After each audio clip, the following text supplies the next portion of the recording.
네.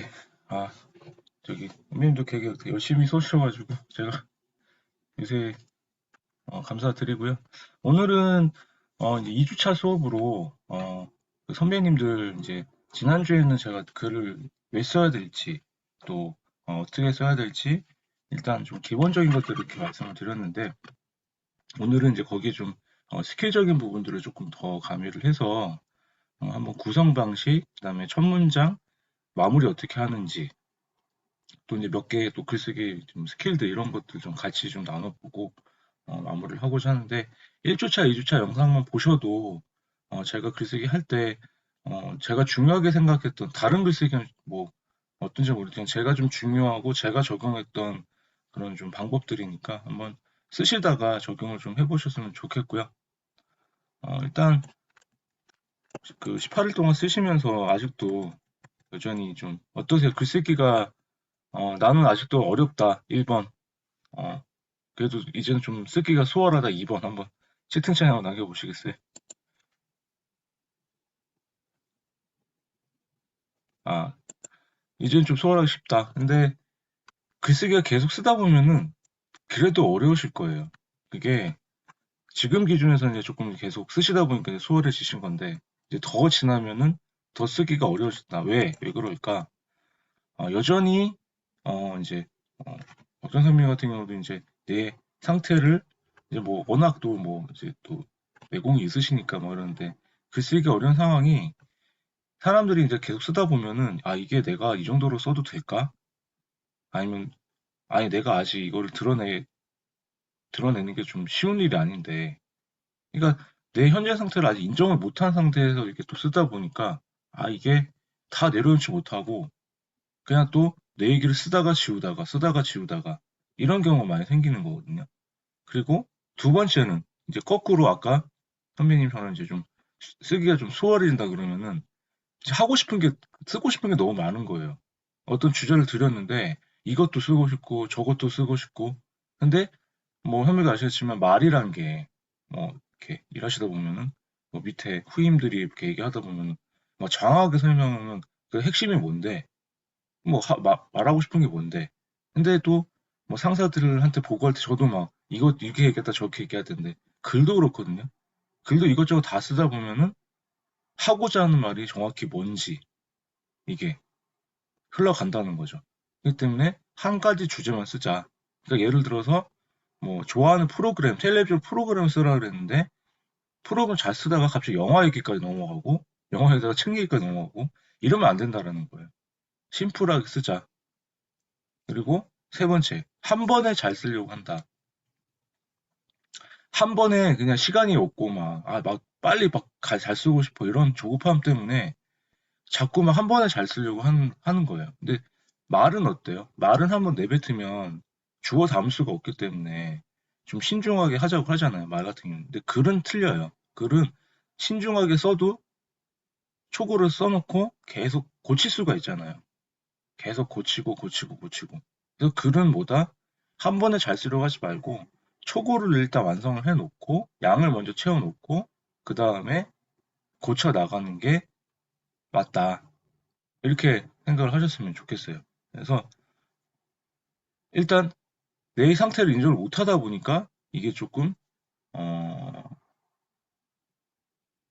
저기 계속 쓰다가 만약 선배님도 만약 옛날에 이제 뭐 제가 계속 글은 다 읽었거든요. 다 읽고 있는데 제가 이제 코멘트나 이런 걸 못해서 이따가 한번 말씀을 전체로 드리고 그다음에 세부적으로는 이제 카페 댓글을 달 건데 그 예전에 또 선배님도 되게 그 힘들었던 과거가 있으셨던 것 같더라고요. 그 남편분께서 뭐 그럴 때도 이제 사실 그런 걸 끄집어내기가 사실 쉽지는 않거든요. 근데 사람 성향에 따라서. 근데 선배님 같은 경우는 이제 그런 거를 보니까 굉장히 그 추진력으로 바꾸셔가지고 좀 막 이렇게 글에다가 솔직하게 담아내시고 그런 것들이 어떻게 보면은 쉬운 사람이 있고 어려운 사람이 있거든요.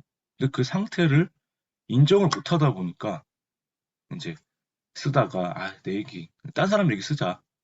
근데 다른 사람들 얘기를 옛날에는 이렇게 막 써가지고 엮어도 책이 됐는데 지금은 본인 얘기를 안 쓰면은 출판사에서 별로 다 반려시켜요. 왜냐하면 다 짜깁기라고 생각을 하니까.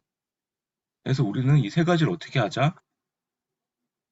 근데 유명 작가들도 글쓰기를 어려웠다 하는 거예요. 그래서 오클리올이라는 이 사람은 작가라면 그 누구든 모니터 화면을 바라봐야 된다. 빈 공책이나. 문장을 떠올리기 위해서라면 방망이라도 내 머리를 내리쳐야 된다.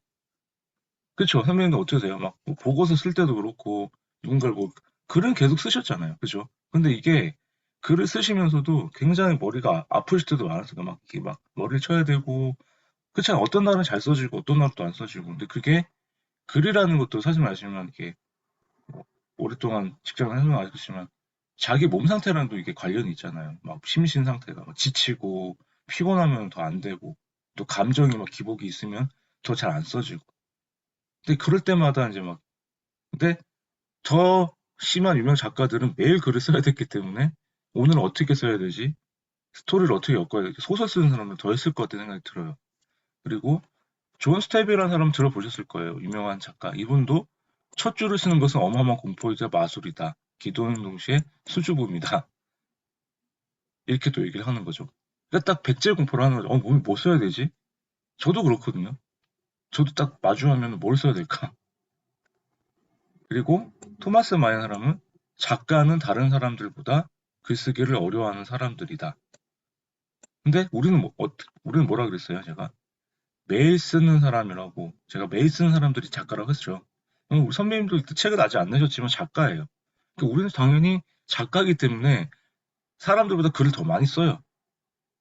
그렇기 때문에 당연히 글쓰기가 어렵죠. 많이 하다 보면 쉬워져야 되는데 유독 글쓰기는 그렇지가 않다. 왜? 너무 광범위하고 또 이게 막 변수가 많잖아요. 글쓰기라는 것도 그냥 내가 이렇게 쓸 때도 저렇게 써야 되는데 그럼 거꾸로 얘기하면은 변수가 많다는 거는 그만큼 활용도가 높고 할 수 있는 게 많은데 역으로 생각하면 그만큼 어렵다는 거죠. 그래서 다른 작가들도 유명 작가들도 이렇게 생각을 했다. 그럼 우리는 어떻게 하자? 결론은 내가 쓰고 싶은 주제 한 가지에 집중해서 쓰고 또 고쳐 쓰자. 나를 드러내고 나를 내려놓고 그냥 편하게 선배님 쓰고 싶은 그 얘기를 갖고 와서 쓰고 싶은 주제가 있으면은 한 가지에 집중해서 양을 채워놓고 어떻게 하자? 쓰고 또 쓰고 고쳐 쓰다 보면 좋아진다. 그래서 글쓰기의 결론은 이거예요. 가장 간단해요. 채워놓고 선생님도 만약에 포스팅을 하셨어요. 하시기 전에 한두 번 더 낭독해서 읽어보세요. 그러면 문장들이 길어지는 거는 짧게 쓰고 자 1주차 때 문장은 짧게 쓰고 내용은 쉽게 쓰고 그 다음에 덜어내고 또 덜어내고 그러면 글이 좀 이제 문장이 좀 다듬어지겠죠. 근데 거기에 구성 요소가 조금 어색하다 그러면은 글을 빼고 다른 걸 집어넣고 이런 걸 계속 하다 보면 글이 계속 좋아진다. 그래서 글쓰기는 그거 하나만 명심하시면은 된다라고 말씀을 좀 드리고 싶어요. 그래서 그러면 우리가 글쓰기가 어려우니까 처음에 이제 글쓰기를 할 때 이런 동기부여 방법을 한번 좀 써보자. 이 세상에서 내가 가장 멋진 글을 쓰는 작가라고 생각을 하자. 저는 이게 잠재의식이라고 이제 선배도 아시겠지만 조셉 모피 박사의 그 책들이 많아요. 잠재의식에 대한 책들이. 뭐 커피 한 잔의 명상으로 10억을 만든 사람들. 그 책도 있거든요. 근데 보통 보면은 저도 아직 뭐 잠재의식에 막 이렇게 뭐 잘하고 그러진 못하는데 우리가 확언하고 이제 확신을 막 이렇게 막 외우라고 하잖아요. 막 잘된 사람들이. 그럼 저도 우리나라에서 나는 최고의 작가다. 나는 우리나라에서 최고의 뭐 글 잘 쓰는 사람이다라고 일단 생각을 해요. 한 눈을 감고 그러니까 10초 정도를 계속. 그래서 시브릭이라고 하는데 그 마인드파워 조성희 대표님 책에 보면은 그 시브릭이라 해가지고 혼자서 이렇게 시부린다고 하죠. 그 말을. 나는 최고의 작가다, 최고의 작가다. 이렇게 계속 하면서 내 잠재의식에 글을 넣고 이제 글을 쓰기 시작하면 조금 동기부여가 돼요. 그리고 두 번째로는 누군가에게 보잘것 없어도 나만의 삶이, 그러니까 내 삶 얘기가 선배님 쓰는 그 얘기가 누군가한테는 도움이 된다는 거예요. 한 사람한테라도, 읽는 사람들한테. 그럼 댓글로 도움이 됐어요. 감사합니다. 이렇게 얘기가 나올 수가 있거든요. 그래서 누군가에게 보잘것 없어도 그런 삶의 이야기가 도움이 된다라는 겁니다. 그러니까 우리는 어떻게 하자? 내가 쓴 글이 누구한테는 도움이 되기 때문에 그런 마음으로 글을 쓰자. 세 번째로는 남이 잘 쓴 글 비교하지 마시고, 남이 쓴 글 비교하지 마시고, 어제보다 어떻게 하자? 어제 못 썼으면 내가 오늘 더 잘 쓴다는 생각으로 조금씩 업글하는 인간이다. 그러니까 업글 인간을 해가지고 2019년 트렌드 코리아에 나왔던 단어죠. 자기 개발하는 사람들이 어제보다 오늘 업그레이드하는 인간이다라는 해서 줄여서 업글 인간이라는 말이 나온 거거든요. 그래서 글쓰기에도 우리는 조금씩 어제보다 오늘만 조금 더 잘 쓴다. 한 줄만 더 잘 쓴다라는 의미로 그렇게 해보자. 그러면 동기부여가 될 거다. 그래서 이 세 가지를 한번 활용을 좀 해보셨으면 좋겠고요. 그래서 오늘은 박 선생님이 잘 활용하는 방법의 가장 기본적인 구성 방식인데, 이미 제가 봤을 때는 보고서나 이런 거를 많이 쓰셨고, 또 남들한테 설득하는 그런 글을 많이 쓰셨던 것 같아요. 제가 봤을 때는. 그러다 보니까 선배님이 잘 활용하는, 보면은 이 프랩이라는 공식이 있는데, 어떤 글을 보면 이거를 잘 활용하시는 부분도 있더라고요. 그래서 보니까 이 프랩 공식이 논증하거나 남들을 설득할 때 가장 쉽게 쓸 수 있는 구성 방식이에요. 그래서 원래 제가 1주차 때 알려드렸던 에세이나 자기계발서에 나오는 그 구성 방식 말씀드렸었죠. 경험, 감정, 인용, 결론. 그게 가장 기본적인 원래 제가 생각하는 글의 구성 방식이에요. 그러니까 선배님이 어떤 글을 쓰실 때 어떤 주제에 대해서 첫 번째로는 내 경험을 쓰시고 나의 에피소드를 쓰시고 그다음 거기서 느낀 감정이 일됐다. 그걸 쓰신 다음에 거기서 내가 어떻게 하지 말아야 되겠다. 어떻게 해야 되겠다라는 가치와 의미를 부여해서 결론을 내는 게 원래 에세이나 자기 개발을 쓸 때, 자기 일상을 쓸 때 가장 기본적인 구조라고 생각을 하시고 두 번째로 제가 생각했을 때 누구를 설득하거나 내가 주장을 하거나 어떤 정보성 글을 쓸 때 가장 쉽게 쓸 수 있는 구조가 이 프랩 공식이다.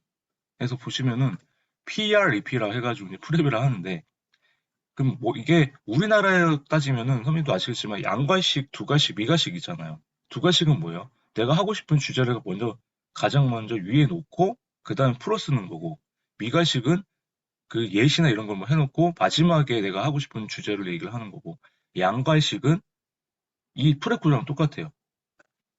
위에랑 아래. 그러니까 서론과 결론에 하고 싶은 주제를 또 얘기를 하는 거죠. 양과식이라 해가지고. 그래서 글쓰기 초보자들한테는 이 양과식 글이 가장 쓰기가 쉽다라는 거예요. 이게 프랩 구조다.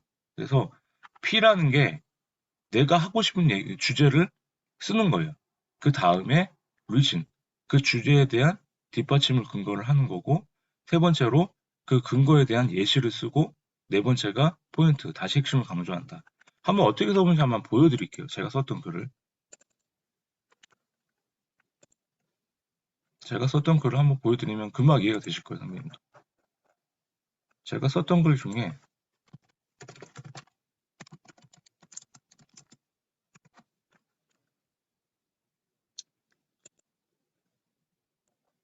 그때 이런 글이 있었어요. 보세요. P라는 게 이제 보면은 버려야 할 글쓰기 습관 세 가지로 해서 선생님도 어떤 뭘 알려주고 싶다. 만약에 뭐 버려야 할 뭐 공무원 습관 세 가지 뭐 이런 식으로 글을 썼다고 치면은 그러면 일단 하고 싶은 포인트가 그거잖아요. 내가 지금 버려야 할 글쓰기 습관 세 가지니까. 그래서 여기서 이제 쓰기 전에 바로 이제 버려야 할 습관 세 가지가 있다 이렇게 하면 너무 좀 글이 밋밋하니까 이제 처음에는 이제 좀 이렇게 쓰는 거죠. 뭐 나도 계속 글을 쓰고 있다. 그래서 처음에 이렇게 하다 보니까 글이 이만큼 됐다. 서론에 제 얘기를 썼어요. 그 다음에 글을 시작하니까 고유형 글쓰기 습관이 생기게 됐는데 좋은 것도 있지만 나쁜 습관도 있다. 그러고 나서 제가 글쓰기 습관 중에 버려야 할 습관 세 가지를 소개해 본다. 이게 P예요, P. 이게 P. 내가 하고 싶은 얘기예요. 그 다음에 내려가면은 이제 R이 이거예요, R. R이 이제 그 근거를 말씀해줘. 그 근거를 세 가지를 나눈 거예요. 그 R을 세 가지로 내가 버려야 할 글쓰기 습관이 있다. 이게 P인데 그게 중에 세 가지가 있다. 그래서 스피치나 글을 쓰실 때 이 논중하는 건 프레 구조에서는 근거를 한 세 가지 정도 되면 딱 구조가 좋거든요. 그래서 이게 R이에요, R. 리즌. R 세 가지 준 거예요. 그 포인트에 대해서. 그럼 R이 보니까 어려운 단어는 쓰지 말자. 문장을 짧게 쓰자. 내 생각을 뭐 완벽하게 정리해서 글을 쓰지 말자. 이렇게 제가 이걸 쓴 거예요. 그 이유, 근거를. 그럼 근거에 대한 예시가 있어야 되잖아요. 그 예시가 이거예요. 이 example. 각 R마다 그 예시를 든 거예요. 제가 제 예시를 든 거죠. 제 옛날 책을 썼을 때 그런 첫 마디가 이거였다. 어려운 단어와 전문 용어는 쉽게 다루는 걸로 다 고쳐라. 이게 2에 2. 그러면 2까지 나왔죠. 그리고 문장을 짧게 쓰자는 거에 예시가 또 나왔죠. 이게 2. 이게 R인데 이게 2. 이거 지금 예시를 든 거예요. 그 다음에 마지막 한 번 더 강조를 하는 거죠. 그래서 이외에도 많지만 가장 중요하게 세 가지를 소개했다. 그래서 나는 여전히 나도 나쁜 글쓰기를 버리도록 한다. 그래서 이 글을 쓰는 사람도 다시 한번 세 가지 습관이 해야 되는 것이 있는지 고쳐보도록 하자. P, PREP. 확실히 이해되시죠? 이렇게 글을 한번 써보시라는 거예요. 이게 정보성 글을 쓰실 때 가장 쉽게 쓸 수 있다. 아시겠죠? PREP 보셨죠? 그래서 논증하거나 정보성 글을 쓰실 때 아까 저런 식으로 구성을 하시면은 딱 깔끔하게 보기가 좋다라는 거예요. 그래서 만약에 선배님이 뭐 저기 공무원 되는 뭐그 시험 몇 가지 소개하면은 이런 게 있다. 첫 번째 뭐, 두 번째 뭐, 세 번째 뭐. 그래서 이 세 가지 중에 한번 택해서 이렇게 한번 해보자.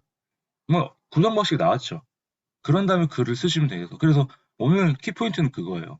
구성 방식을 먼저 선배님 그냥 쓰시지 마시고 글을 쓰시기 전에 내가 어떻게 써야 될지 구성 방식을 먼저 생각을 하시고 프레임을 만든 다음에 그 다음에 이 구성 방식이 나오면은 거기에 내가 오늘 그 구성 방식에 어떤 글을 쓸지 키워드로 한번 그 단어나 한 줄을 먼저 써보시는 거예요.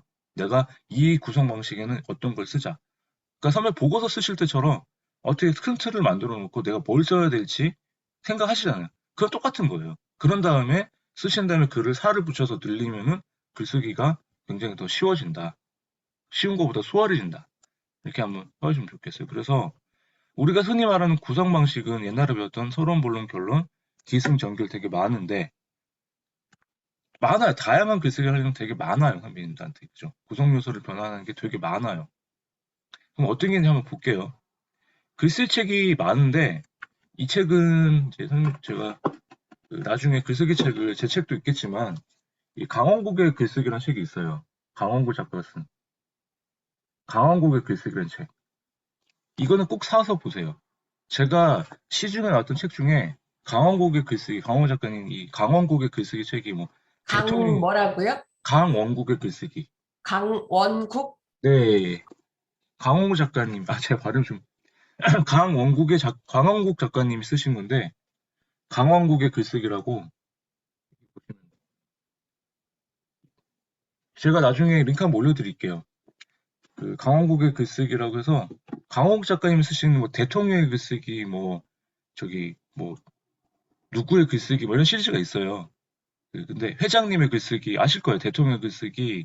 근데 강원국 본인이 쓴 그 강원국의 글쓰기라는 책이 강원국 작가님이 그 자기가 집대성을 한 건데 제가 지금 시중에 나왔던 책 중에서는 가장 뭐라고 하죠? 그 집대성한 글쓰기의 모든 교본 같은 책이에요. 그래서 굉장히 많이 팔렸는데 이거 한 것만 갖고 계셔도 이제 거기에 나올 제 책 하나 나중에 닥치고 글쓰기 책까지 보시면은 글쓰기는 굉장히 수월해지실 거다. 아무튼 윤진 선배님 반갑습니다. 혹시 비디오 켜주실 수 있으면 켜주실 수 있으세요? 이따가 같이 한번 좀 얘기 나눠보려고 하는데 그때라도 와주셔서 감사합니다. 그래서 그 구성 요소 자체를 보시면은 이제 거기에 나오는 이제 강원국의 글쓰기에 나오는 구성 방식에 대한 내용을 캡처를 한 거예요. 제가 자료 찾다 보니까. 선배님들 보면은 선배님 보고서 쓰실 때도 틀이 있잖아요. 근데 우리도 보면 칼럼도 보면은 이렇게 이제 구성 요소로 나눠줄 수 있어요. 현상, 진단, 해법. 칼럼 보니까 어떤 현상이 처음에 오고 그걸 진단하고 해법을 하는 그런 구성 요소도 있다. 신문 칼럼 같은 게. 한번 예를 들어서 부동산 가격 상승에 관한 칼럼 쓴다고 했을 때 어떤 현상, 모델하우스가 장사진을 이루고 뭐 떴다고 하니 기승을 부리며 강남 집값이 많이 떴다. 이런 얘기가 나오는 거죠. 그다음 진단, 공급이 부족하고 투기 세력이 개입을 했는가? 그 문제가 뭐였냐? 그럼 이 진단에 대한 해법, 그 문제를 어떻게 해결하겠냐? 그러니까 칼럼들이 보면 이렇게 많이 이제 구성이 돼 있다. 그래서 그 구성 요소, 그 글을 내가 어떤 장르를 쓴다고 했을 때 다양한 구성 요소를 한번 적용을 해보자라는 거예요. 제가 드리고 싶은 말은. 그리고 만약에 홍보하는 글을 쓰고 싶다 하면은 어떤 글의 특징을 쓰고 장점을 쓰고 이익 혜택 순으로 쓴다. 그래서 뭐 처음에는 이 제품이 이런 특징이 있고 이 제품을 썼을 때는 이러니까 혜택이 있고 그다음에 특징 앞에는 이제 뭐 이제 강의 홍보 같은 거 할 때 미끼 문화를 넣고 마지막에는 구매 권유를 한다. 이런 식으로 이제 쓰자라는 거죠. 그리고 아까 논증하는 것 같은 경우는 주장, 이유, 근거와 시 재주장. 이게 아까 뭐였어요? P, R, E, P였죠. 이게 그러니까 프랩 구조라는데 논증하는 글도 똑같이 이게 논증하는 글, 정보성 글, 주장, 이유, 근거, 예시, 재주장, PER, EP, 프랩 구조. 이게 양관식 구조 글이에요. 쭉 보시면은 뭐 선배님 잘 쓰시는 보고서 쓸 때는 도입, 뭐 방안, 뭐 결과, 쟁점, 결론, 뭐 이런 거 쓰시잖아요. 이렇게 보고서 쓰실 때는. 그리고 나중에 보면은 교회에서 기도문 같은 경우는 찬양, 은혜에 대한 감사, 회개, 간구, 다시 감사, 아멘. 그러니까 보는 게 다 구성 요소가 있다라는 거예요. 그래서 구성 요소가 분화돼서 좋다. 그래서 구성이 치밀해진다라는 겁니다. 그래서 제가 알려드린 그 구성 요소 두 개만 일단 기본적으로 장착을 하시고 프랩이랑 경험, 감정, 결론. 거기에 이제 선배님들이 다양하게 쓰실 글이 있으시면은 요 구성 요소를 한번 찾아서 자신만의 프레임을 만드시면 돼요. 기승전결에 거기서 뭐 바꾸든지. 그래서 그렇게 본인만의 프레임을 만들어서 글을 쓰면은 쉽다. 근데 어떻게 하자? 프레임을 만들고 그 구성 요소를 만들었으면은 그 구성 요소에 어떻게 내가 쓸지 먼저 구상을 하고 그다음에 키워드나 문장을 한번 써본 다음에 어떻게 하자? 써본 다음에 그 글을 길게 늘리면 어때요? 살만 붙이면 되잖아요. 그러면 쓰기가 더 쉽다라는 거예요. 그래서 오늘 첫 번째가 이겁니다. 구성 요소에 대한 얘기를 드렸어요. 그래서 문장을 어떻게 쓰냐? 문장이라는 게 선배님 어떻게 쓰다 보면은 문장이라는 것은 내 머릿속에 떠오르는 것을 말로 번역한 거라고 보시면 돼요. 왜? 내 마음의 마음, 내 머리의 생각. 두 개를 합쳐서 뭐라 그럴까요? 심상이라 심상. 마음과 생각.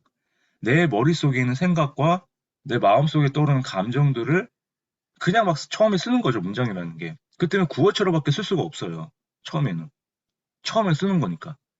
그래서 내가 쓰려고 하는 것을 말로 번역한 게 문장이다. 그래서 문장은 일단 길게 쓰셔도 돼요. 어쨌든 그냥 쓰시고 그 다음에 어떻게 하자? 짧게 고쳐 쓰는 연습을 하자라는 거예요. 그래서 문장은 이것만 기억하시면 돼요. 일단 문장은 짧게 쓰고 쉽게 쓰자 내용은. 왜? 문장을 짧게 쓰고 내용을 쉽게 써야 되는 게 왜? 읽는 독자들을 위해서. 문장이 길어지면은 가독성이 떨어진다. 이렇게 생각을 좀 해주셨으면 좋겠어요. 아시겠죠?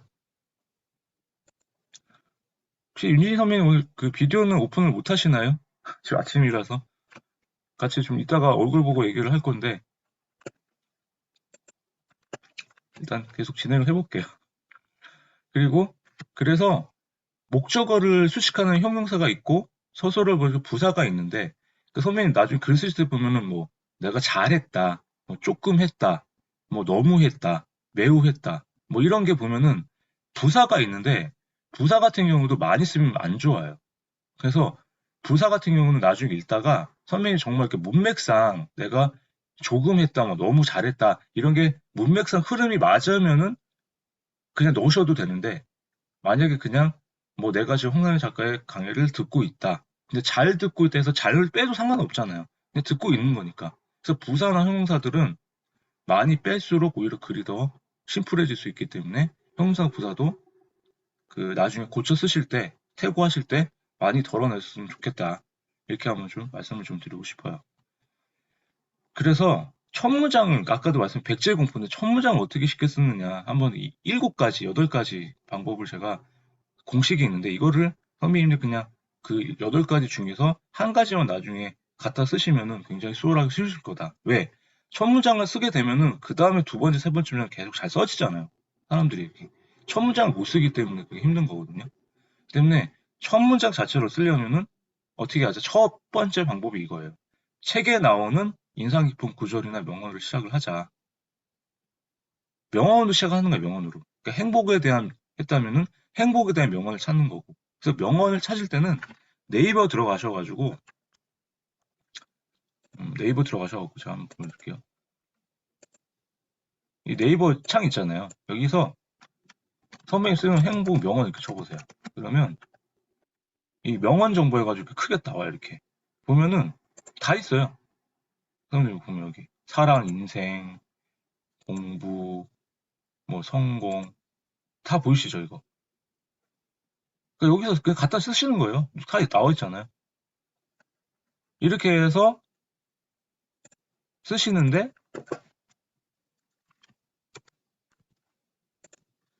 어떻게 하자? 내가 보면 실패라고 했을 때 아까 이런 창 나왔죠? 그 명언을 네이버에서 찾아서 갖다 쓰는 거예요. 그러면 위인이나 유명한 셀럽들이 그 주제에 맞게 이야기 명언이 많이 나오거든요. 거기서 하나 어울리는 거 갖고 오시는 거예요. 그럼 명언 하나 골라 쓰는데 이제 질문이 나오겠죠. 이 명언 갖다 써도 되니까 저작권 안 걸립니까? 안 걸려요. 근데 보통 저작권이라는 게 그 사람이 죽고 4, 5, 70년이 지나면은 마음대로 쓸 수가 있거든요. 근데 선배님들 중에 보시면은 지금 또 살아있는 사람들, 유명한 사람들, 셀럽이나 이렇게 유명인사들이 그 연예인들이 말한 것도 갖다 쓸 수가 있잖아요. 뭐 도널드 트럼프 대통령이나 뭐 페리스 힐튼이나 그런 사람들이. 뭐 그런 사람도 그거 갖다 썼어요. 근데 그거를 갖다 썼는데 만약에 페리스 힐튼이 이제 우연찮게 그거를 봐가지고 왜 내 걸 썼냐 이렇게 반박할 수 있을까요? 걔는 그럴 시간도 없어요. 이렇게 바빠요. 그렇잖아요. 박정현 선배님이나 윤진 선배님이 페리스 힐튼 글을 갖다 썼는데 이런 명언을 썼는데 걔가 막 반박을 해요. 그럼 우리말을 모르는데 영어로 반박하겠죠. 그럼 나도 못 알아들으니까 나는 그냥 우연찮게 갖다 썼다.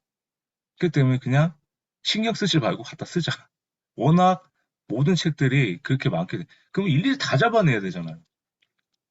그런 셀럽들이 그렇게 한가할까요? 한국에 있는 무명의 사람들이 내 글을 쏘는 게 더 좋아하겠죠. 그죠?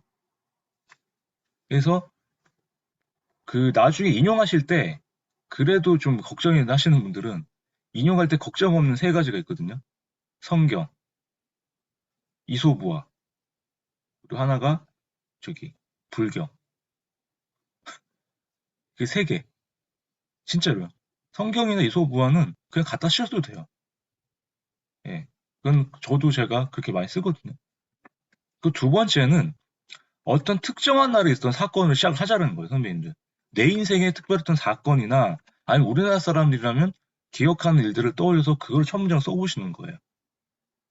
어떤 그러니까 어떤 주제에 대해서 이거랑 비슷한 게 있다 그러면은 예를 들어 만약 축구를 좋아했다 한다 그러면은 2002년 월드컵 4강이나 뭐 몇 년 전에 있었던 새벽에 있었던 뭐 20세 월드컵 준우승 같은 그런 사건들을 갖고 오거나 아니면 박정선 선배 같은 경우도 옛날에 뭐 내가 그 내 인생에 특별했던 사건들 있잖아요. 이렇게 뭐 남편을 만났던 날, 뭐 아니면 우리 큰 뭐 손주를 만났던 날, 뭐 이런 특별한 이벤트를 그냥 쓰는 거예요. 어떤 주제랑 연결시키면. 만약 행복이라는 주제가 있다면 나는 우리 남편이 만났던 날이 떠오른다.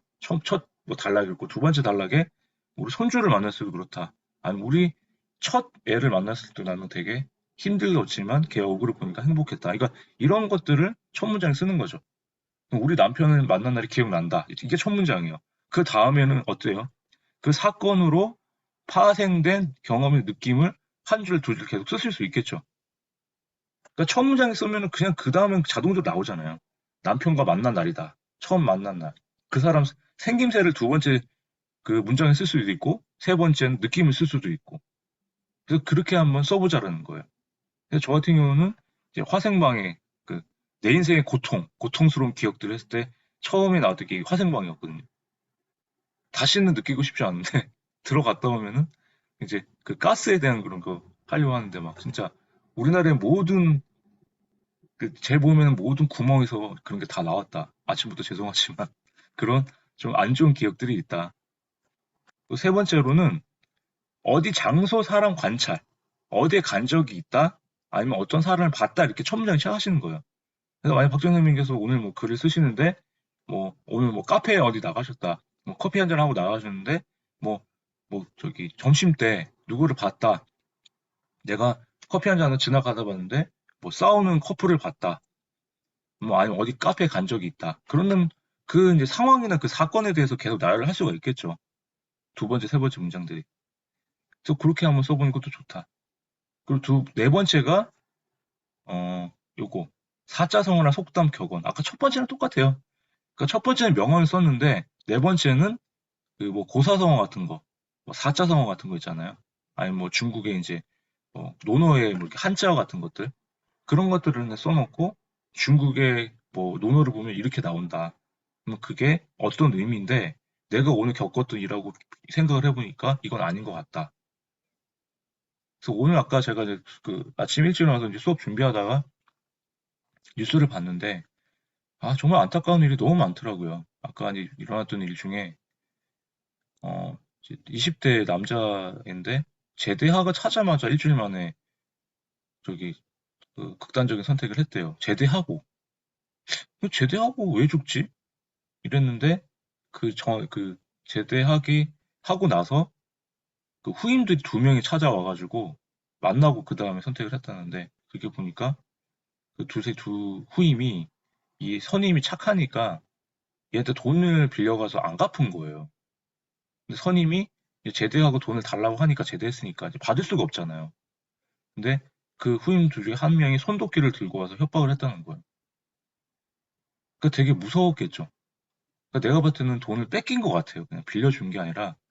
그러니까 그 계속 빌비했던데, 근데 걔도 이제 뭐 많이 빌려줬나 봐요. 근데 그걸 못 받을 생각하니까 또 무서워가지고 그냥 선택을 했고, 또 그거를 또 알았던 가족이 위로 누나가 둘 있는데 그 누나 둘 다 충격을 받아가지고 한 명은 수면제를 먹고 자살하고 이제 한 명 남았는데 이제 그 사람이 이제 그 사건 파헤치려고 이제 막 오늘 기사가 올라왔더라고.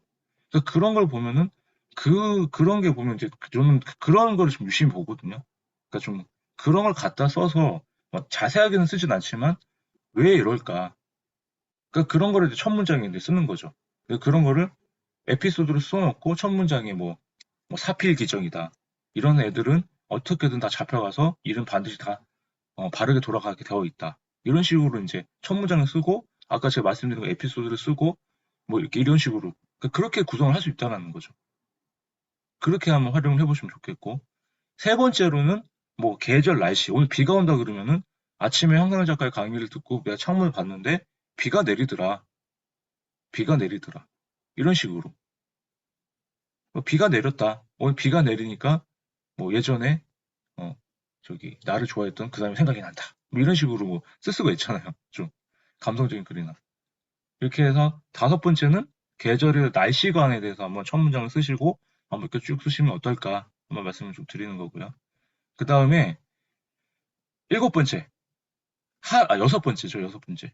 여섯 번째, 하루 일상 평범. 그냥 선배님들 보면, 그러니까 박찬준 강님하고 윤지 선배님들 이렇게 일을 하시다가 내가 누구한테 전화가 왔다, 지인한테 전화가 왔다. 근데 그 지인이 오늘 되게 힘들다고 하더라. 이런 이제 그 지인에서 전화가 왔다 해놓고 따옴표 치고 그다음에 이렇게 대화체를 쓰는 거죠. 그래서 선배님 글을 쓰실 때 제가 몇 번 말씀드렸지만 대화체 쓰실 때 있잖아요. 대화하실 때 대화는 따옴표로 하셔갖고 소설책에 있는 것처럼 나 상대방 이렇게 한 줄 띄셔서 이렇게 대화체를 쓰세요. 따옴표로. 그러면 보기도 좋고 글 쓸 때 양도 많이 늘 수 있어요. 대화체 쓸 때는. 그래서 대화체를 많이 쓰시면 묘사를 잘하는 거기 때문에 많이 활용을 하셔라. 그래서 그 글쓰기 기본이 혼잣말, 내 혼자 생각하는 거는 그 하나 따옴표 있죠. 하나 따옴표. 그리고 대화할 때 뭐다? 쌍따옴표 두 개짜리 있죠. 그걸 활용을 하시는 거예요. 아시겠죠? 그래서 선배님 같은 경우도 뭐 이렇게 뭐 언니랑 얘기했다 이렇게 쭉 나열하신 게 아니고 처음에는 지금 잘 하시는데 그거를 나는 언니와 대화를 했다 해놓고 소설책 많이 읽으시면 많이 보실게 한 칸 띈 다음에 대화체를 쓰시는 거예요. 그래서 그렇게 쓰시면 에세이나 자기계발서 이렇게 할 때 특히 에세이 쓰실 때 그런 게 좀 강점이 될 수가 있다라는 겁니다. 그리고 일곱 번째로 그냥 어떤 주제를 들었으면은 뭐뭐를 좋아한다, 뭐뭐를 싫어한다. 이거를 아마 첫 문장에 한번 써보세요. 그래서 만약 내가 행복을 좋아한다 그러면은 행복을 좋아한다. 그럼 왜 좋아하는 이유가 나오겠죠. 그 다음 문장에는. 그럼 내가 박재 선생님은 나는 겨울을 싫어한다. 왜? 추우니까. 그 두 번째 문장 나올 수 있잖아요. 그죠? 그렇게 해서 계속 이어갈 수 있다라는 겁니다. 그리고 마지막 여덟 번째가 이게 강제 연결법이라는 건데요. 정의하고 연결을 시키는 거예요. 그러니까 정의는 뭐예요? 선배님도 그냥 어떤 단어에 이제 이게 이거는 뭐다. 제가 제일 많이 쓰는 거거든요, 요새.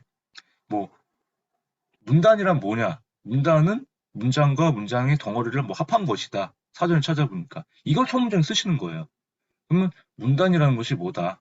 이렇게 나올 수 있는 거고 그 다음에 이제 강제 연결법이라 해서 독서와 글쓰기는 어제 저희 우희경 작가님이 쓰신 뭐 글 여기 공연고 보니까 독서와 글쓰기는 뭐 세트 메뉴다. 이걸 첫 문장 쓰시는 거예요. 그럼 왜 세트 메뉴일까요? 책과 글은 같이 옮겨 다니기 때문에 햄버거와 뭐 프렌치 프라이처럼 감자튀김처럼 같이 나오는 거다. 뭐 이렇게 쓸 수가 있잖아. 두 번째, 세 번째 문장에. 그래서 강제 연결법을 한번 써봐라. 근데 그 강제 연결법이 뭐냐면 글에 쓰는 뒤에 얘기했지만 비유법 중에 은유법에 해당해요. 은유법. 은유법이 텔레비전은 바보 상자다. 이게 강제 연결법이거든요. 은근히 돌려가서 비유하는 거예요. 그래서 은유법이거든요. 은근히 비유한다. 간접 비유로. 그래서 이거를 많이 한번 써봤으면 좋겠다.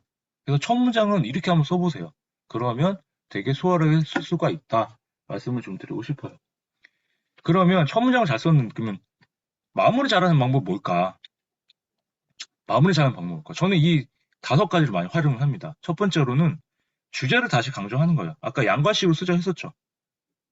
그러니까 뭐 행복하자. 아까 버려야 할 그 세 가지 습관 이거다. 그러면 마지막에 버려야 할 습관 세 가지가 이겁니다. 다시 강조를 하는 겁니다. 그래서 첫 번째는 내가 썼던 주제를 다시 강조해서 내용을 어떻게 하자? 요약하자. 그리고 이 두 번째는 반전의 묘미로 되어 있는데 이거는 좀 글을 계속 쓰시다 보면은 조금 선배님도 되게 좀 뭐 글을 좀 유쾌한 글을 좀 쓰고 싶거나 좀 재밌는 글을 쓰고 싶다 있으실 거예요. 그럴 때 영화 같은 데 보면 마지막 결말에서 반전을 줄 수 있잖아요. 드라마 같은 데 보면. 그럴 때 한번 틀어서 한번 써보자라는 거예요. 그럼 예를 들어서 저 같은 경우는 에세이 쓸 때 많이 써봤는데 군대를 두 번 가진 않잖아요. 현실에서. 근데 군대를 두 번 가는 꿈을 꾼 거예요. 그러니까. 근데 그 꿈이라는 거를 마지막 결론에 쓴 거죠. 옛날에 그 드라마 파리 연인도 막 둘이 만나다가 마지막 회에 어땠어요? 그게 꿈이었다 나오잖아요. 완전히 결말 깨버리는. 그런 식으로 한번 이렇게 쭉 쓰다가 내 영장이 나왔다. 또 군대를 가야 되나? 막 읽다가 재미있는데 마지막 결말에서 깨보니 꿈이었다. 이런 데 반전인 거잖아요. 그죠? 근데 여자분들이 이럴 때, 진짜 군대를 또 가? 뭐 이럴 수도 있잖아요. 근데 그걸 한번 비튼 거죠. 그렇게 글을 쓸 때 이런 반전도 한번 결말로 쓰면은 좀 좋다. 근데 반전의 의미는 사실 그렇게 많이 쓰지는 않아요. 일반적인 글에서는. 왜냐하면 반전을 계속 쓰다 보면은 이게 뭔 얘기를 하는지 이게 나올 수가 있기 때문에. 그리고 그냥 제일 간단하게 이거예요. 내 다짐과 결심. 그래서 나는 앞으로 행복해지기로 결심했다. 난 앞으로도 나는 행복해지기로 노력할 거다. 여기서 딱 끝내면 돼요. 거기서 나가서 독자들한테 그럼 나는 이렇게 노력할 건데 너희들도 이 글을 읽는 여러분들도 같이 한번 행복에 대해서 같이 한번 고민을 해보는 건 어떨까? 여기서 딱 끝내면 돼요. 제 블로그 그냥 보면 다 이렇게 끝나거든요. 독자들한테 니들도 한번 그렇게 해봤으면 좋겠다. 여러분들도. 그리고 마지막에 명언이나 속담 그냥 마지막에 쓰는 거예요. 마지막에. 그럼 마지막에 쓰면은 어떨까 해놓고 마지막에 약간 처음에 배치했잖아요. 마지막에 쓰면은 더 그 효과가 배가 더 커질 수가 있어요. 그 효과라는 게. 왜? 그 주제를 이 유명한 사람도 이렇게 얘기를 했네. 그럼 내가 쓴 뭐 박전 선배님이나 윤희 선배님이 썼지만 뭐 도널드 트럼프가 이거에 대해서 얘기를 했다. 트럼프는 좀 트럼프 말고 뭐 옛날에 유명했던 사람들이 어떤 글을 썼다 그러면은 더 이게 공신력이 생기겠죠. 그 사람들이 있는 사람들한테는. 그래서 그렇게 한번 좀 어, 이렇게 마무리는 이런 식으로 한번 하면은 잘할 수 있다. 한번 좀 말씀을 좀 드리고 싶고요. 여기까지는 어렵지 않으시죠? 이렇게 활용을 해보시면 다 적용이 가능하실 거예요. 그리고 표현력이라는 게 아까 보면은 비유법, 비교와 대조만 잘해도 잘 쓴 것처럼 볼 수 있다. 그래서 비교랑 대조가 있는데 좀 사진을 잘 못 찍어서 근데 비교 이렇게 하는 글을 한 단락을 써도 좀 좋게 보일 수가 있다라는 거예요. 그래서 이거는 운전이라는 거하고 글쓰기를 비교를 해서 쓴 거거든요. 여기 보시면은 운전은 출발지가 있다. 근데 글쓰기도 문장 하나에서 출발한다. 그래서 이렇게 운전과 글쓰기를 비교를 한 거예요. 그래서 운전하려면 차가 운전면허가 있어야 한다. 근데 글쓰기는 펜과 종이, 노트북만 있으면 된다. 이렇게 비교를 한 거죠. 그러니까 이렇게 비교하는 글도 보면은 어떻게 보면 되게 좀 재밌기도 하고 좀 잘 쓴 것처럼 보이잖아요. 그 표현력이 나는 거거든요.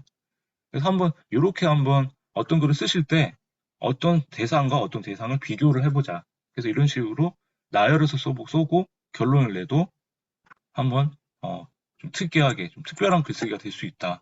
그렇게 한번 말씀을 드리고 싶고요. 두 번째가 비유법 아까 말씀드렸죠. 그러니까 비교 대조는 아까 말씀드렸고 아까 여기 보면은 비교 대조가 아까 그거였고 비유도 좋은 표현 방식인데 왜냐면 있는 사람들이 생각을 할 수 있기 때문에 그럼 비유법은 두 개가 있는데 직유법과 은유법이 있다. 직유는 직접적으로 비유한다는 뜻이에요. 그래서 뭐뭐 같이, 뭐뭐 같은, 뭐뭐처럼 이렇게 표현을 하는 방법이거든요. 그래서 만약에 박 선생님이 제 얼굴을 봤어요. 근데 아침에 강의를 하니까 황래 작가 얼굴이 부었네. 호빵같이 생긴 형상이요. 이렇게 이런 식으로 쓸 수 있다는 거죠. 그리고 은유법은 아까 말씀드린 강제 연결법이 아까 말씀드린 대로 뭐뭐는 뭐뭐다.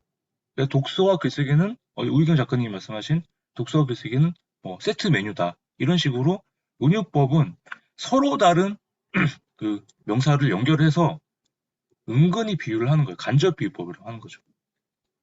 그래서 은유법이 더 힘들어요, 사실은요. 근데 은유법을 많이 쓰시다 보면은 글의 표현력이 얼등하게 드러난다. 왜? 직유법은 직접적으로 보이는 거를 그 비유를 한 거잖아요. 근데 은유법은 어때요? 내가 서로 다른 생각하지 않은 그 두 개를 연결시켜서 글을 쓰기 때문에 생각의 확장이 넓어져요. 표현도 달라지고. 그래서 은유법을 많이 좀 활용하셨으면 좋겠다. 이렇게 한번 좀 말씀을 드리고 싶어요. 그래서 선배님도 에세이나 이런 거 잘 쓰시는데 에세이 쓰는 법, 제 쓰는 법 한번 그냥 간단하게 한번 좀 나눠볼게요. 에세이 같은 경우는 뭐예요? 에세이는 수필이라고도 하고 또 산문이라고도 해요. 그러니까 같은 맥락의 글이에요. 일상을 쓰는 글이에요. 내 일상을 쓰는 글이다. 그래서 첫 번째로 이제 에세이 쓰실 때는 주제를 찾을 때 살면서 좋았던 추억이나 아팠던 경험을 좀 떠올렸으면 좋겠어요. 나이가 적든 많든 간에 누구나 살면서 좋았던 추억이나 슬프고 아팠던 경험들은 하나씩 있습니다. 그래서 그때 기억들은 시간이 지나도 자신에 강렬하게 남아요. 그쵸? 선배님도 어떠세요? 박 선생님, 임 선생님도 저보다 조금 더 사셨기 때문에 아마 그런 게 더 많으실 거예요. 저도 올해 44년 살면서 되게 힘든 기억도 있었고 좋았던 기억들도 있거든요. 근데 그런 걸 한번 써보면은 주제들이 모아져요. 그래서 시간이 지나면 이제 그런 소재들이 만들어집니다. 그래서 그거를 좋았던 추억이나 아팠던 경험, 그런 소재를 골랐다면은 이제 그 사건이 일어났던 장면을 처음에 사실적으로 묘사를 해보세요. 구성은 어떻게 한다? 경험, 감정, 결론 이렇게 해가지고. 그래서 일단 첫 줄은 사람들의 흥미를 끌거나 시선을 집중시킬 수 있는 문장을 찾는 거 좋다. 그러니까 소설도 그렇잖아요. 딱 첫 문장에 눈을 떴더니 뭐 여관이다. 눈을 떴더니 동굴이었다. 그러니까 되게 강렬하게 시작하잖아요. 보통 이렇게 딱 이목을. 그렇기 때문에 만약에 예를 들어서 뭐 박전 선배님께서 뭐 문미 선배님이 이렇게 지금의 남편을 처음 만났다. 지금의 배우자 처음 만났던 날. 그날을 만약에 쓴다. 뭐 그게 기억하고 싶지 않은 순간도 있겠지만 예를 들어서 지금은 뭐 왼수가 될 수도 있잖아요. 옛날에는 되게 살아있던 사람인데 근데 그때 첫 문장 이렇게 하는 거죠. 어, 내가 소개팅을 나갔다. 뭐 이렇게 밋밋하게 시작하는 게 아니라 내 앞에 어떤 남자 배우가 앉아 있는 줄 알았다. 근데 뭐 별이 보였다. 뭐 이런 식으로 좀 강렬하게 독자들이 궁금할 수 있는 그렇게 좀 첫 문장을 시작하자는 거예요. 보면. 그러면 왜냐하면 독자들이 첫 문장이 딱 이렇게 강렬하면은 그 흡입력이 이제 생기니까 궁금하거든요, 이게. 그러면서 이제 어떻게 쓰자? 왜 사건이 일어나게 된 배경이나 이제 언급하고 이제 그 사건에 대한 행동이나 대화 등을 대화체를 쓰고 그런 거를 구체적으로 묘사를 하는 거예요. 그래서 글은 경험 쓰실 때, 에피소드 쓸 때는 시간 단위로 잘라가지고 묘사를 하셔야 돼요. 왜? 있는 독자들이 같이 상상을 할 수 있게끔 써야 되니까. 에세이는 그래야 되거든요. 그, 어떤, 만약에 그러면 같이 공감이 되고 몰입이 되는 거예요. 그냥 밋밋하게 내가 오늘 누구를 도와줬다. 누구한테 자리를 양보했다. 그게 아니라 그 한 줄을 10줄로 만들어가지고 만약 할머니한테 양보를 했다 그러면 그 할머니가 오늘 되게 안 좋아 보였다. 얼굴이 되게 뭐, 이런 거를 다 표정은 어떻고, 뭐, 나도 힘든데, 뭐, 이런 거를 다 묘사를 하셔야 된다는 거예요. 구체적으로. 그런 다음에 제가 지난주에 말씀드린 것처럼 감정도 직접적으로 드러내지 않고 비유를 써야 되는 게 감정도 슬펐다, 뭐, 기뻤다 이렇게 쓰는 게 아니라 왜 내가 슬펐는지에 대한 그거를 감정 묘사를 해가지고 세세하게 쓰셔야 되는 거예요. 그래서 있는 독자들이 봤을 때 박준 선배님이나 유진 선배님 글을 봤을 때 이 사람이 오늘 슬펐구나. 이 사람이 오늘 즐거웠구나. 그거를 독자들이 느껴야 된다는 거예요. 그러면 작가 입장은 어떻게 써야 된다?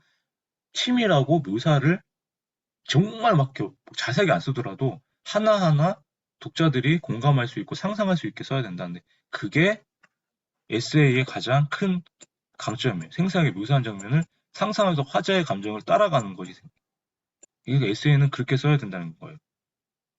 일기를 쓰는 게 아니라 일기를 쓰되 소설 형식을 빌려와서 독자들한테 공감과 위로를 줄 수 있게 그렇게 써야 된다.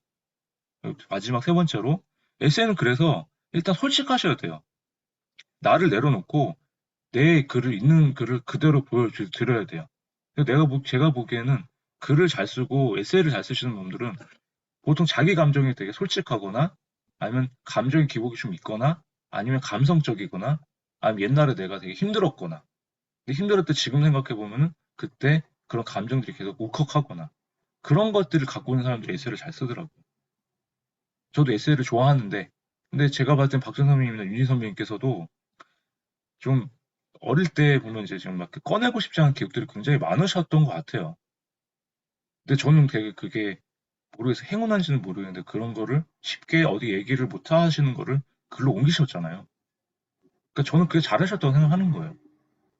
그러면서 그 글을 갖고 치유를 하셨다면은 에세이 효과가 있는 거고 그거를 다 드러내고 독자들한테 오픈할 수 있다 그러면은 독자들이 두 분의 글을 읽고 아 이렇게도 힘든 사람이 있는데 잘 살고 있지 않냐.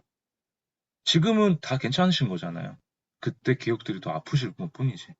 그걸 갖고 어떻게 하자? 나만의 정체성을 갖고 솔직하게 쓰자. 그러다 보면은 투박하더라도 그 담백하게 자기의 이야기를 드러낼 수 있다면은 읽고 있는 독자들이 같이 공감하고 울고 웃게 하시는 것이 에세이가 가진 힘이라고 저는 생각이 들거든요. 그래서 그렇게 한번 써봤으면 좋겠다 말씀을 좀 드리고 싶어요. 그래서 에세이는 이렇게 한번 써봤으면 좋겠고요. 죄송해요.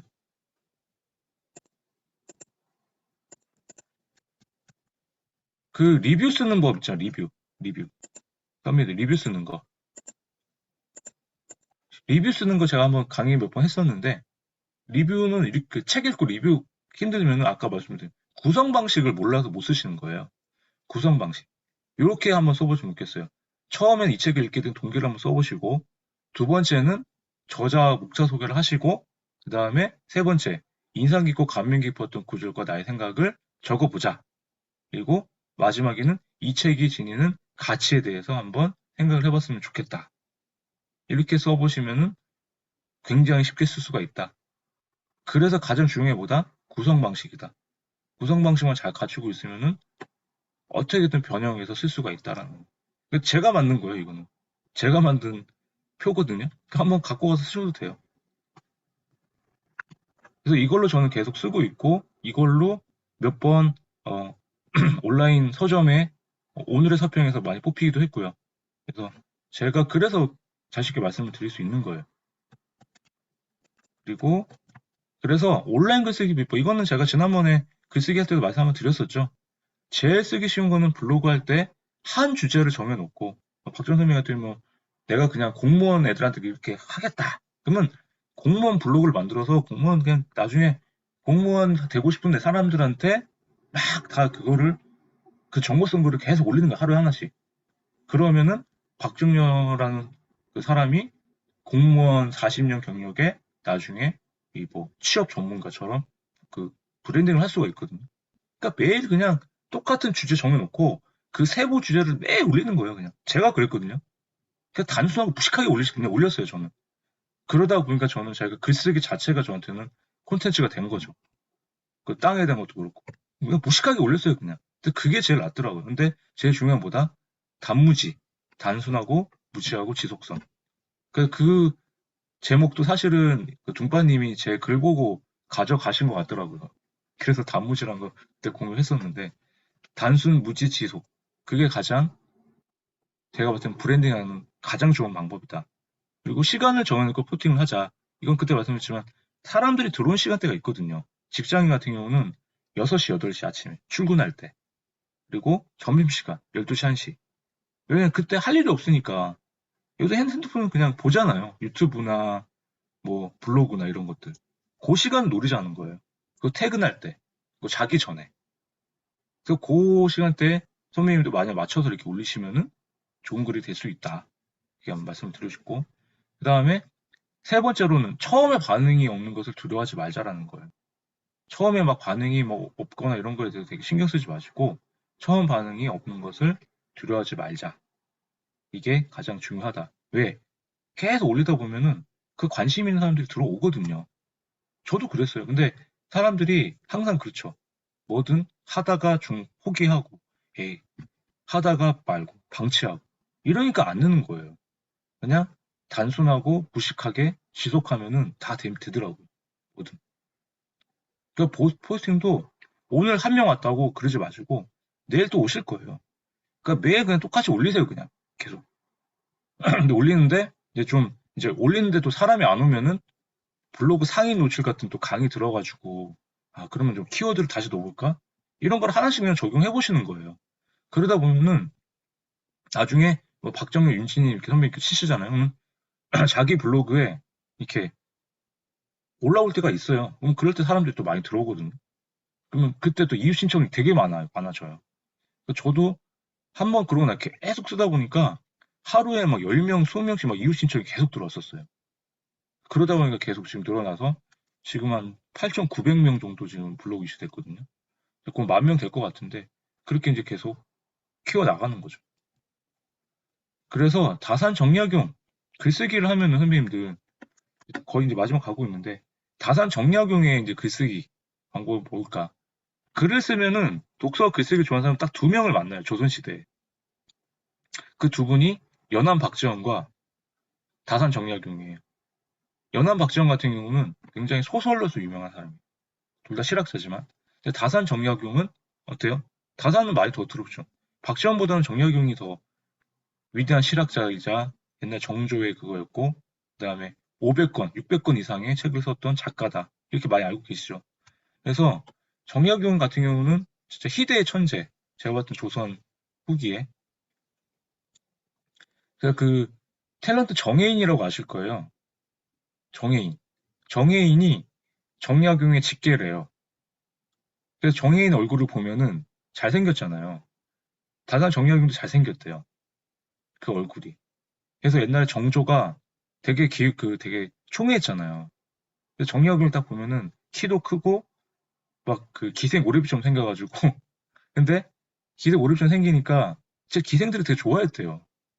젊었을 때 정약용도 막 기생들한테 막 뭘 던져주고 뭐 막 시 같은 거 주고 막 이렇게 워낙 여자한테 인기가 좋으니까 근데 그걸 또 자기는 즐기면서 공부만 했던 천재였다고 그렇게 얘기를 하더라고요. 그런데 이제 그 자산어보 영화 이번에 보셨으면 알겠지만 그 자산어보 영화의 주인공이 아, 죄송합니다. 그 정약용 형이에요, 형. 정약전이라고. 둘째 형. 정약전 같은 경우가 이 허하고 같이 유배를 가죠. 그 천주교 탄압당하면서. 셋째 형은 이제 그 셋째 형은 거기서 잡혀가지고 죽고, 그 다음에 정약전하고 정약용은 자기는 천주교 안 믿었다고 해가지고 이제 기형을 가죠. 1800년도에. 그때 정약용이 이제 18년간 유배를 하면서 500권의 책을 남기죠. 그건 다 아시잖아요. 그리고 형은 흑산도 유배를 가서 그 자산어보를 만들고 형은 거기서 죽습니다. 정약전이. 정약용보다 더 천재였던 사람이 정약전이었어요. 그 설경구가 했던 그 주인공 맡았던 그 정약전 역할이. 그래서 형을 평생 그리워하다가 형은 이제 그 형이 죽는 것도 못 봤죠. 유배 가니까 서로 이제 볼 수가 없잖아요. 그래서 형이 죽고 나서 이제 정약이 돌아오면서 이제 썼던 그 글쓰기 방법 내용이 이겁니다. 보면은 글을 쓸 때는 가닥을 잘 잡아야 한다. 적절한 예시와 알맞은 인용은 글의 설득력을 강화한다. 무작정 늘어선 갈피를 잡을 수가 없다. 글 쓰는 사람이 흥분하면 독자들은 외면한다. 쓰는 사람이 말이 많으면 글에 힘이 빠진다. 조목을 갖춰 신뢰를 얹어야 글에 힘이 얻는다. 목차를 갖춰서 예시를 얹어야 글에 힘이 분단 말이에요. 글을 쓰기에는 핵심 개념, 키워드를 잡아라. 덮어놓고 가지 말고 갈 길을 알고 와라. 어때요, 선배님들? 다 지금 다 해당하는 말이에요. 옛날에도 이랬다는 거죠. 그러니까 이렇게만 알아도 글쓰기가 어떻다? 수월하다. 말씀을 드리고 싶습니다. 그래서 이제 마지막으로 갑니다. 글을 잘 쓸 수 있는 방법 다시 정리를 해볼게요. 나만의 스토리텔링으로 풀읍시다. 나만의 스토리텔링으로. 박정 선배님, 윤지 선배님만의 스토리텔링을 풀자. 글을 잘 쓴다라는 거는 내가 갖고 있는 경험, 지식, 감정 등을 얼마나 글에 잘 녹아내서 드러내냐 하는 것이에요. 그래서 아까 말씀드린 경험은 시간 단위로 잘 생생하게 묘사를 하자는 거예요. 왜? 묘사를 하다 보면 독자들이 같이 공감하고 상상할 수 있게 하는 글이 좋다는 거예요. 그래서 세부적인 묘사를 잘하는 글들이 좋다. 경험 그렇게 쓰자. 지식은 어떻게 쓰자? 내가 알고자 하는 정보성 글은 쉽고 간단하게 재미있게. 재미있게 못 쓰면 쉽게 쓰자는 거예요. 글은 가장 좋은 글은 중학생, 그러니까 초등학교 6학년부터 중학교 2학년 그 수준의 애들도 내 글을 읽고 이해가 되면은 잘 쓴 글이래요. 제 큰딸이 지금 5학년인데 큰딸 제 딸한테 제 글 보여주면은 아니야 모르겠어 이러면 제가 잘못 쓴 거죠. 아니면 박진 선생님께서도 뭐 지금 손녀가 뭐 손자들이 좀 초등학생 있다 그러면 그 애들한테 한번 보여주시는 거죠. 이렇게 내가 어떤 정보성 글을 썼다 그러면 그 정도 6학년에서 이제 중2 정도의 고수준이 이해를 하면은 잘 쓴 글이다. 그래서 대학 교수들이 자기들이 글 잘 쓴다고 생각하는데 절대 그건 아니거든요. 왜? 자기들 아는 그 언어만 쓰는 거예요. 그게 아니거든요. 자기들 아는 언어를 풀어서 쉽게 쓰는 게 가장 좋은 글이 되는 거죠. 그건 그렇게 쓰셔야 된다. 그리고 감정은 내 감정을 있는 그대로 솔직하게 쓰자.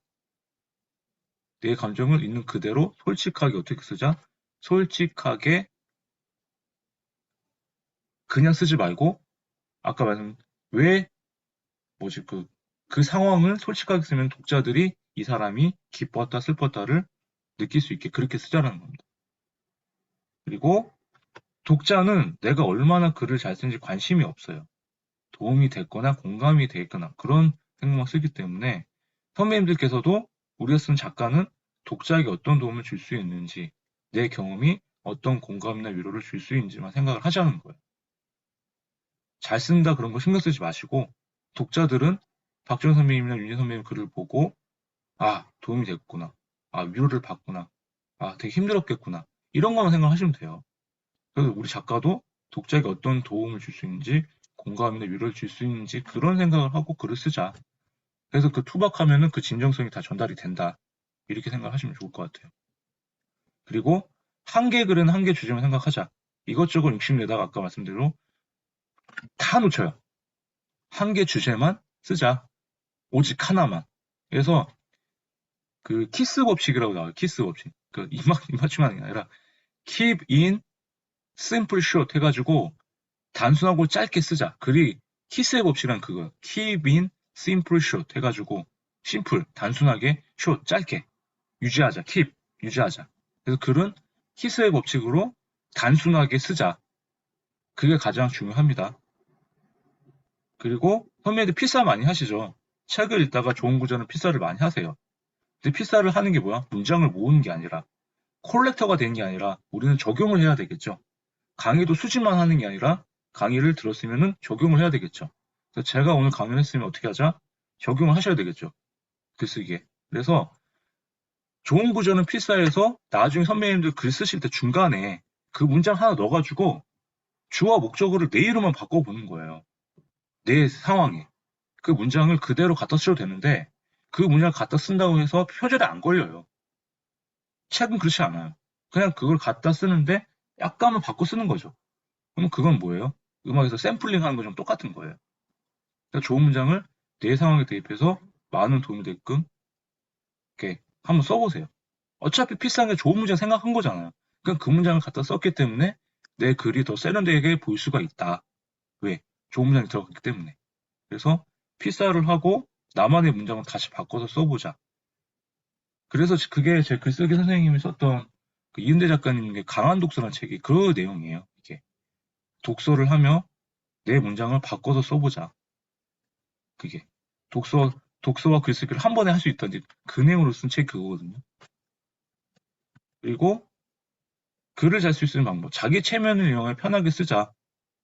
그러니까 선배님들 쓰다 보면은 또 막 의식하면 쓴단 말이에요. 이렇게 의식하면서. 그러지 말고 긴장을 풀고 쓰다 보면은 나도 모르게 막 잘 쓸 때가 있단 말이에요. 선배님도 그죠?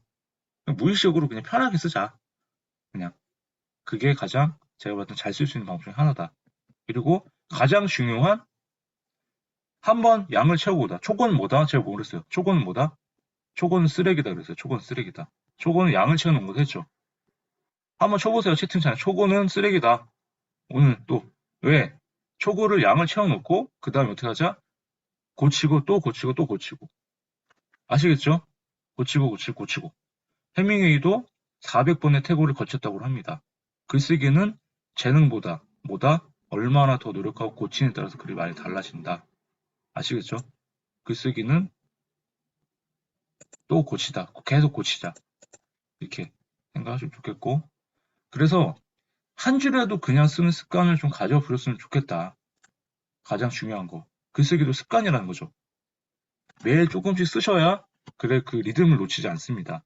그냥 제가 한다 같이 하자고 30일간 하는 이유가 뭐예요? 선생님들 30일로 끝나는 게 아니라 계속 매일 조금씩 쓰는 습관을 가지고 글쓰기 습관을 들였으면 좋겠다 해서 제가 시작한 거예요, 이거는. 그래서 끝났다고 안 쓰지 마시고요. 재수강 같이 하셔도 되고 아니면 그냥 나 혼자 계속 쓰셔도 돼요. 그래서 계속 쓰는 습관을 갖자. 그래서 저는 지나간 제 인생 모든 순간이 글을 쓰는데 도움이 되었습니다. 그래서 그 덕분에 저도 이제 내면이 좀 단단해진 뭐 아직도 근데 사실 이렇게 막 그 뭐 다른 사람들에 비해서 이렇게 막 마음이 약해요. 근데 예전보다는 그래도 글쓰기를 통해서 많이 가겠다는 생각을 하거든요. 그래서 이게 치유적 글쓰기예요, 이게. 글을 쓰면서 치유의 힘을 가져보자. 그래서 치유의 글쓰기가 저는 이제 닥치고 글쓰기는 또 약간 성격이 틀린 것 같아서 이 치유의 글쓰기도 한번 과정 한번 만들어 볼까. 똑같은 프로그램이지만 주제를 치유에 해가지고 이게 너무 지치고 힘든 게 많으니까 그냥 위로를 그런 또 해볼까 하는 생각이 있어요. 그래서 근데 이게 어떻게 보면 글을 쓰다 보면 선배도 아실 거예요. 처음에는 되게 힘들어요. 윤진 선배도 어땠는지 모르겠는데 옛날에 그 처음에 제가 2일차, 3일차 막 죽고 싶은 생각이 드시면 언제 들었습니까? 뭐 약간 무거운 주제 들을 때도 있었잖아요. 그럴 때 사실 떠올리기가 싫었을 거예요. 근데 사람이 진짜 힘든 고통은 그 기억하고 싶지 않아도 이게 뇌에 남아 있거든요. 그러면 그 주제를 받았을 때는 그거부터 생각이 나는 거예요. 정말 떠올리고 싶지 않은 그런 기억들. 뭐 진짜 막 이렇게 그거 근데 그 고통을 일단 글을 쓰고 나면 어떠세요? 처음엔 되게 힘들긴 한데 쓰고 나면 조금 후련해지고 좀 그래도 약간 좀 후련해요. 치유하고 위로받고. 저도 그랬어요. 저는 글을 쓰면서 굉장히 남 탓, 세상 탓을 했던 사람인데 쓰면서 제 탓을 하게 된 거죠. 저한테 원인이 있었다는 거를. 인생을 알게 됐고 저를 그래서 인생에 좀 글을 쓰면서 글쓰기를 통해서 인생을 배웠거든요. 저는. 다른 사람들은 어떤지 모르겠지만. 그래서 저를 돌아올 수 있게 됐다. 그래서 저는 선배님들이 글쓰기를 통해서 내면의 변화가 나다는 삶을 찾으시면 좋겠다. 그래서 계속 글을 쓰고 매일 쓰는 삶을 하셨으면 좋겠다 말씀을 드리고 싶습니다. 자, 마지막 질문 한번 드릴게요. 한번 채팅창에 한번 적어보세요, 선배님. 작가에게 가장 중요한 질문은 뭘까요? 작가에게 가장 중요한 질문은 뭐라고 생각하세요? 한번 그냥 생각나는 대로 한번 써보세요. 작가에게 가장 중요한 질문은 뭘까? 한번 생각나는 대로 한번 써보시겠어요?